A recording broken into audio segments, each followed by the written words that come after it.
Assalamualaikum warahmatullahi wabarakatuh. Salam SHMH Sinah Hukum Melek Hukum.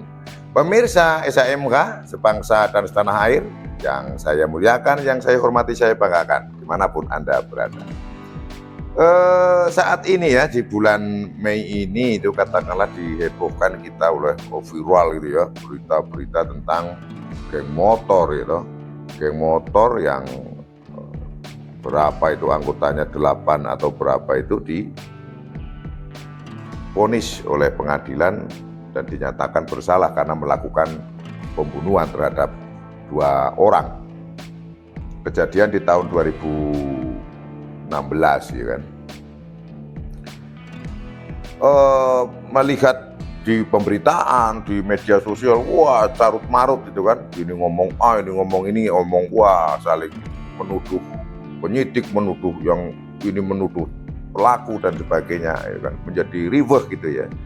Ya memang muncul banyak pendapat gitu, walaupun kelihatan kalau menurut saya gaduh nggak jelas gitu, karena ya mestinya ya sudah, kalau memang ada jalur hukumnya ya disesuaikan, nggak usah apa namanya melalui media, ya dilakukan saja. Kalau memang ada yang perlu dilakukan melalui jalur hukum, ya negara kita Undang-Undang Dasar 1945 jelas sudah menyatakan bahwa negara kita adalah negara yang berdasarkan hukum. Jadi mau bagaimanapun juga menurut saya harus ditempuh jalur hukum.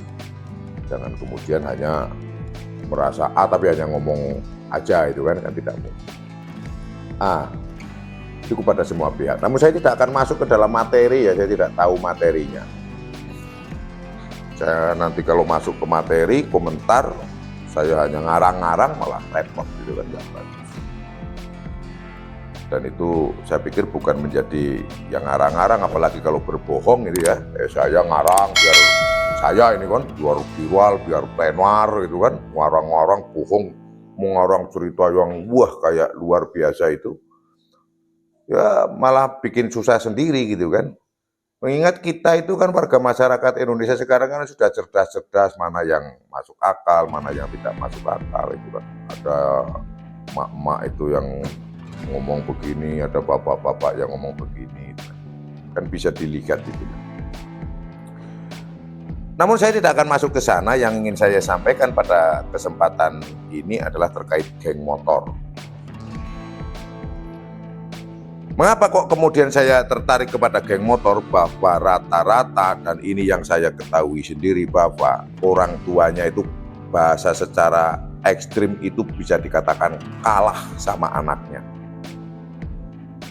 Contoh, anak minta beli motor, maksa juga. Belum tentu itu anaknya orang berada. Namun karena anak ini minta, di rumah ngamuk sama bapaknya sama ibunya, terpaksa entah jual apa, entah uang yang semestinya untuk apa, akhirnya beli motor. Setelah beli motor, dia nongkrong-nongkrong, mabuk-mabuk, mau pulang malam, pulang subuh, orang tuanya sudah tidak memikirkan dia lagi dan nggak mau tahu. Orang tuanya, misalnya si anak ini masih ABG, orang tuanya akan berpikir begini, udahlah saya ngurusin anak yang lain aja, yang itu sudahlah biar. Nah ini awal mulanya, dan itu yang saya sampaikan terjadi ya. Yang ini yang saya sampaikan terjadi, tapi ya tidak di sana, tetap di sini. Dan itu pengalaman saya sendiri. Jadi memang ada faktor kesulitan bagi orang tua untuk mendidik anak-anaknya, untuk mengarahkan anak-anaknya, yang akhirnya orang tuanya itu paham bahwa ini sebetulnya tidak. Tapi sudah saking terlalu banyaknya masalah, akhirnya ya sudahlah, yang penting nggak bikin ribut di rumah gitu kan. Jadi mulai dari knalpot brong, knalpot belombongan itu tahu kan anak mesti pulang ke rumah. Motor itu mesti kalau knalpotnya belombongan juga dengar kan orang tua, keluarganya lah, kakaknya, adiknya, bapaknya, ibunya kan, tapi udah nggak kuasa. Ngomongin itu udah nggak kuasa. Pulang mau, kan dari penjelasan di pemberitaan itu, yang diberitakan di TV kan malam hari kan, justru malah sore dia bangun tidur. Juga kan ada yang seperti itu, malamnya dia keluyur, pulangnya sampai subuh, nggak dicari juga oleh bapaknya dan ibunya. Pertanyaannya kenapa nggak dicari? Sudah 4 orang tuanya itu. Rata-rata sudah seperti itu ya, rata-rata sudah seperti itu. Jadi mulai dari persoalan keluarga dulu munculnya geng motor ini. Kalau persoalan-persoalan hukum silakanlah, itu sudah di ranah hukum itu. Saya akan membawa untuk diri saya sendiri. Saya juga punya anak, punya cucu. Kemudian saya juga akan mengajak pemirsa seluruh Indonesia. Ini berdasarkan pengalaman saya menangani anak-anak yang seperti itu. Memang berawal dari situ. Bukan berarti orang tuanya awalnya tidak mau ngomongin, bukan. Tapi sudah ngomongin, ini anak tetap tidak bisa nurut, berulah, memaksa, akhirnya udah daripada barang-barang di rumah ngamuk, atau ibunya yang kira-kira lemah di situ siapa diancam, ya kan? Diancam, akhirnya diberikan. Ada itu satu kejadian bahwa ada, mohon maaf ini, sampai ada yang bunuh diri itu orang tuanya. Mohon maaf ini, sampai bunuh diri gara-gara anaknya minta motor itu ada. Ada persoalan itu. Nah, kalau minta motor nggak dikasih dia yang bunuh diri, saya pikir lebih ini orang tuanya yang bunuh diri. Nah,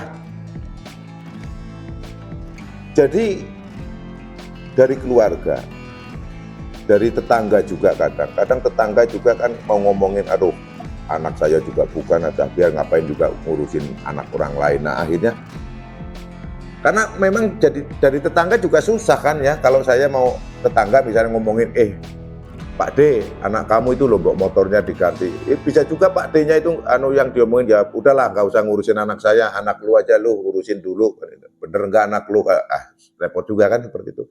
Memang kita harus menumbuhkan sesama orang tua gitu kan, yang satu RT, satu RW itu memang perlu saling mengingatkan, saling bila perlu, oh ya ini anaknya ini tolong diingatkan, oh itu anak sudah diomongin sama bapaknya, sama ibunya tapi tidak nurut. Saya yakin pasti ngomongin orang tuanya itu. Mana ada sih orang tua yang menginginkan anaknya rusak pergaulannya itu, ya ikut geng itu kan, mana kan. Namun sudah bahasa Jawanya itu ya sudah wis tidak kurang cara itu ya, namanya bahasa Jawanya itu kan, wah sudah entek leh polah gitu loh orang tua itu. Akhirnya menyerah dengan keadaan. Nah karena menyerah dengan keadaan, akhirnya anak ini ya lanjut ikut geng, minum ciu, minum miras, ngoplo kan gitu. Akhirnya dia terjalinlah komunitas dengan geng ini. Ya namanya geng ini biasanya kan kumpulan dari anak-anak ini, maka dia ingin menunjukkan eksistensinya, gitu. Menunjukkan eksistensinya. Akhirnya nyari musuh ke sana, akhirnya musuh ke sini.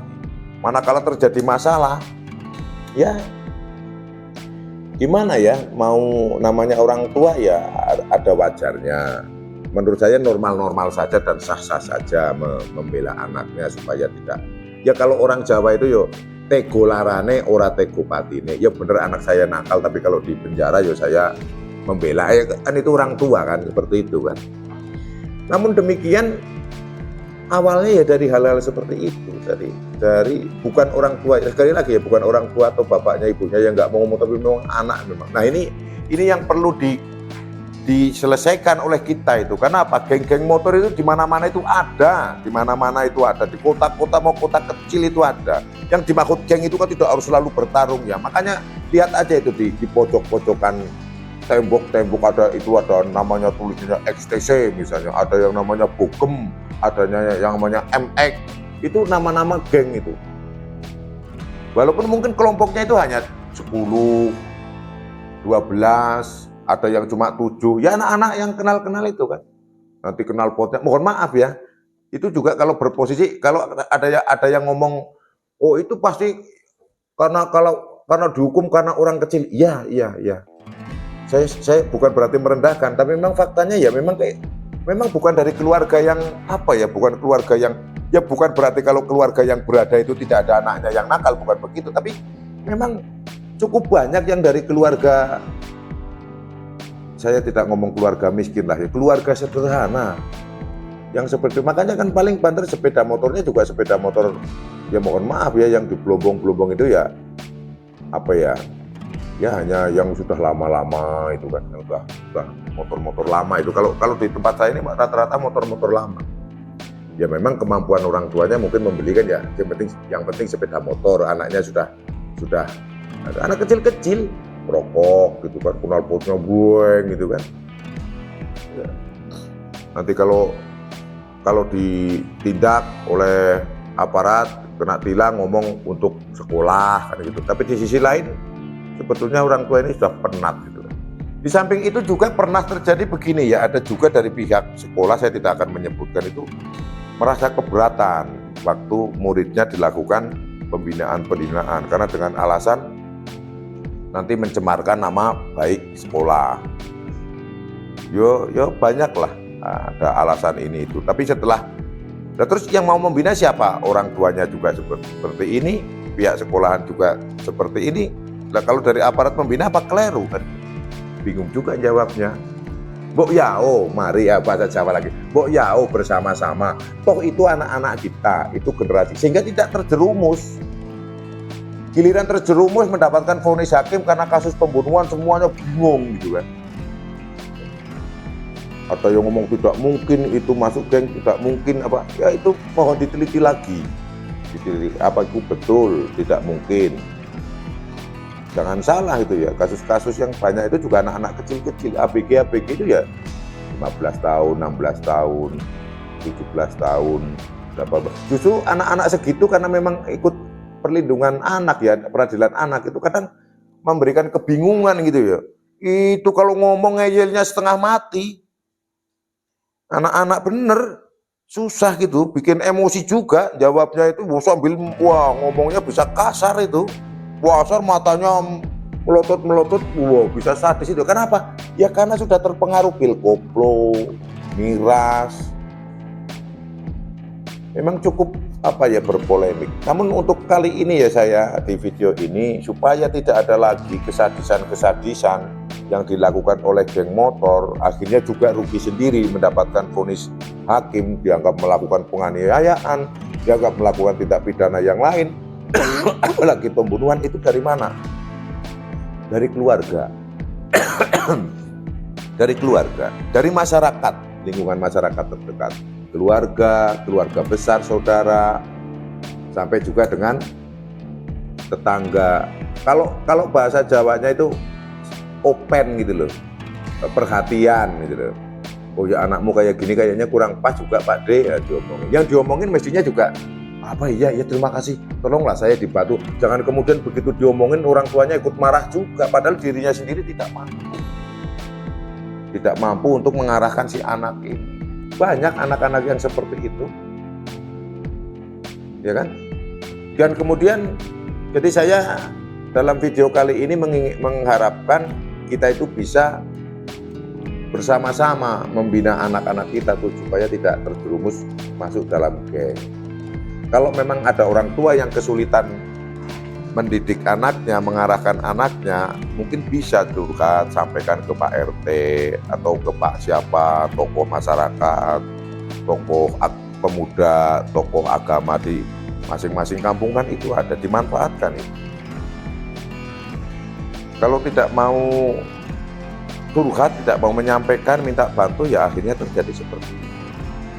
Sore baru bangun, malam melek sampai subuh, akhirnya nongkrong, ya minum pil koplo, minum miras, dan tidak pernah dicari.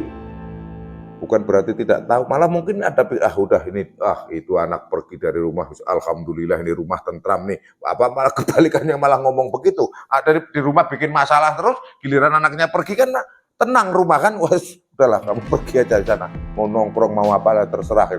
Mungkin saking penatnya udah nyerah gitu ya, bisa jadi loh seperti itu. Jadi mari kita saling perhatian, saling peduli juga. Kalau ada anak-anak kita yang baru mulai, sudah langsung diperingatkan, disampaikan. Ya tentunya pasti dengan baik-baik, karena itu anak-anak dan anak-anak kita semua. Jangan Jangan lagi itu anaknya si A, itu anaknya si B. Kemudian yang punya anak juga jangan sampai juga ini anak-anak saya sendiri, lu ngomong ngapain? Ya nggak boleh juga seperti itu. Kalau memang untuk kebaikan kan harus diterima kan. Dan rata-rata geng motor munculnya adalah dari situ. Saya pikir pemirsa paham gitu lah. Kalau dari beberapa kasus yang saya tahu, berdasarkan yang saya tahu sendiri, itu rata-rata ada kesulitan dari orang tua untuk mengarahkan atau membina anaknya. Dan anak ini yang memang susah karena mungkin sudah terpengaruh oleh pil koplo atau miras atau pengaruh lingkungan pergaulannya sehingga menjadi lebih sulit. Dan orang tuanya sendiri, bapak ibunya sudah nggak mampu kalau hanya mereka berdua. Maka saya pikir kalau ada anak-anak yang sudah mulai kelihatan ya berperilaku kayak, ya kan kelihatan kalau di masyarakat kayak mulai dari kenal pot, nanti nongkrong di mana, nongkrong di jembatan, sudah mau maghrib masih belum pulang, malah baru maghrib baru keluar, masih jam tengah dini hari, jam 2 masih nongkrong. Ya saya pikir perlu untuk memperingatkan itu. Ayo pulang-pulang kan gitu. Dan mestinya orang tuanya akan berterima kasih kalau seperti itu. Dan si anak itu kalau nurut dan tidak masukin jadi orang, saya pikir juga akan ingat kalau manakala dia tua, dia wah dulu saya kalau tidak ada orang itu yang mengingatkan saya, nggak tahu saya jadi apa. Kan akhirnya seperti itu. Saya pikir untuk video kali ini saya cukup itu. Mari kita jangan sampailah ada kejadian atau ada anak-anak lagi. Kita berusaha keras walaupun sekarang masih ada supaya tidak ada lagi geng motor. Ini saya bersifat ya untuk video ini ya bersifat ajakan itu ya, ajakan. Dan khususnya juga untuk diri saya sendiri, anak-anak saya sendiri, cucu saya. Dan juga saya pikir yang saya sampaikan pemirsa setuju dan mohon komentarnya lah atau mungkin disebarluaskan juga untuk ini biar ya kalau yang mengajak banyak nanti kan merambah se-Indonesia dan seluruhnya. Sekali lagi video ini adalah untuk mengajak kita agar membina anak-anak kita untuk tidak masuk geng motor atau geng yang lain dan untuk menghindari, mencegah tidak melakukan tindak pidana apapun apalagi sampai pembunuhan. Saya tidak dalam posisi yang mengoreksi perjalanan proses hukum, itu ranahnya sudah ada, dipersilahkan melalui jalur-jalur hukum dan wow, beliau-beliau sudah pada paham semua. Itu yang bisa saya sampaikan. Ada kesalahan atau kekeliruan yang saya sampaikan, yang saya ucapkan, mohon dimaafkan dan dimaklumi. Semoga bermanfaat. Saya berharap tonton seluruh video Esa MH. Salam Esa MH, Sinau Hukum, Melek Hukum. Wassalamualaikum warahmatullahi wabarakatuh. Terima kasih.